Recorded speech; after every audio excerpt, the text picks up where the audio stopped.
আসসালামু আলাইকুম, কেমন আছেন সবাই? আশা করছি সবাই খুব ভালো আছেন। আমরাও আলহামদুলিল্লাহ ভালো আছি। তো সকাল সকাল নাস্তা নিয়ে বসে গেলাম, তাড়াতাড়ি করে ভাজি দিয়ে আর রুটি দিয়ে নাস্তা করে নিলাম, কারণ সাবাহাতের আম আসতেছে। দুষ্টুটাকে গোসল টোসল করিয়ে রেডি করে দিয়েছি, তার আম আসবে, সে খুবই খুশি, তাই না? হ্যাঁ, তার আম আসবে, তার মালাং আসবে, তার বাবলা আসবে, এরপরে তার পছন্দের ভাই দুটো আসবে, মুয়াজ, তাশরিফ। সে খুবই এক্সাইটেড। সাবাহাতের আম, মালাং, তার হাজবেন্ড, বাবলা, তার বৌমনি সবাই চলে এসেছে। আর সাবাহাতটা কি খুশি, তার পছন্দের সব মিষ্টি নিয়ে হাজির হয়েছে। আর মিষ্টিগুলো সব আমার বোন এনেছিল, আর আম্মু গরুর মাংস, মাছ, এরপরে মুরগি, এগুলো এগুলো এনেছে, এগুলো ডিপে ঢুকিয়ে রেখেছে। আর এইদিকে হচ্ছে দুষ্টু মুয়াজটাকে দেখেন, সে বল দিয়ে খেলার ট্রাই করে, আর একটু পরপর পড়ে যাওয়ার পড়েও গিয়েছে অনেকবার।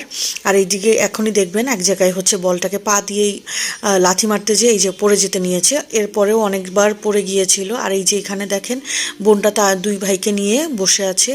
একটা মুয়াজ দুষ্টু, সে সারাক্ষণ নিচে নামতে চাবে আর হাঁটতে চাবে। এখানে এখন এই যে ধরে রাখতে চাচ্ছিল, কিন্তু সে কোনোভাবেই তার আপুর সাথে থাকবে না। সে দুষ্টুমি করবে, নামবে আর বলে লাথি মারবে, কিন্তু লাথি না মারতে পারলে, ঠিকমতো যখন না মারতে পারে, হঠাৎ করে পড়ে যায় বেচারা।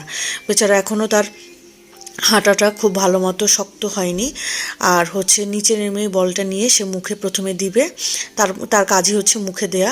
আর এদিকে তাসরিফ বেবিটাকে দেখেন, এরা কিছুই খাবে না, কিন্তু আলতু ফালতু জিনিস মুখে দেওয়ার ট্রাই করবে। তো কি করছিল দেখেন ঘড়ির বেলটাকে। আর এইদিকে মুয়াজটা মাশাল্লাহ মাঝে মাঝে এত এত ভালো হয়, এত এত লক্ষ্মী হয়, সবাই খাচ্ছে দেখে সে একা একা ঘুরে বেড়াচ্ছিল। আমার যে কি পরিমাণ আদর আর মায়া লাগলো ওই মুহূর্তে, তাকে সাথে সাথে আমি কোলে নিলাম। আমি বললাম যে ফুপ্পি, তুমি কত একটা ভালো ছেলে, তুমি কাউকে ডিস্টার্ব করছিলে না, সবাই খাচ্ছিল। তো মেনুতে আজকে তেমন কিছুই ছিল না, তেহারি, রোস্ট আর কাবাব ছিল। এরপরে আবার আমরা একটু নিচে নামলাম।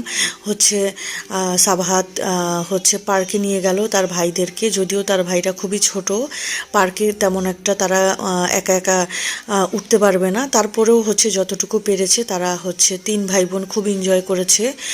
এই যে তাশরিফকে ধরে রেখেছে তার বাবা, আর এই যে এখানে বাবলা মুয়াজকে ধরে নিচ্ছে। আমি চিন্তাও করিনি মুয়াজ যে স্লিপারে স্লিপ খেতে পারবে। তো যাই হোক, মুয়াজ বেবিটা খুব খুশি হয়েছে।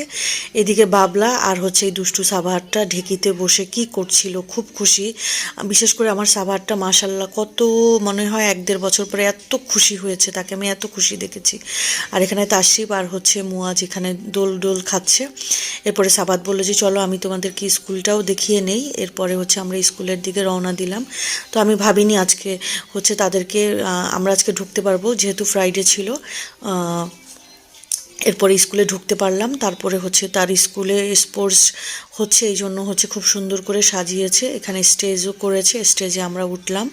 এরপরে বললাম যে একটু চাটা খাবো। তারপর আমরা ডেলি শপিংয়ের দিকে গেলাম, ওখানে দই ফুচকা ভালো পাওয়া যায় দেখে, তো দই ফুচকা অর্ডার করব। আর এমনি ফুচকা অর্ডার করলাম। সবারই পেট ভরা ছিল, কিন্তু তারপরেও তো খেতে হবে। আচ্ছা, পেস্ট্রি নিয়েছিলাম 2 রকমের, আর চা তো অবশ্যই লাগবে। আর দই ফুচকাটা এত এত মজা ছিল, কি আর বলবো। এরপরে চা খেলাম সবাই মিলে। তো আজকের ভিডিও এ পর্যন্ত, সবাই ভালো থাকবেন, আল্লাহ হাফেজ।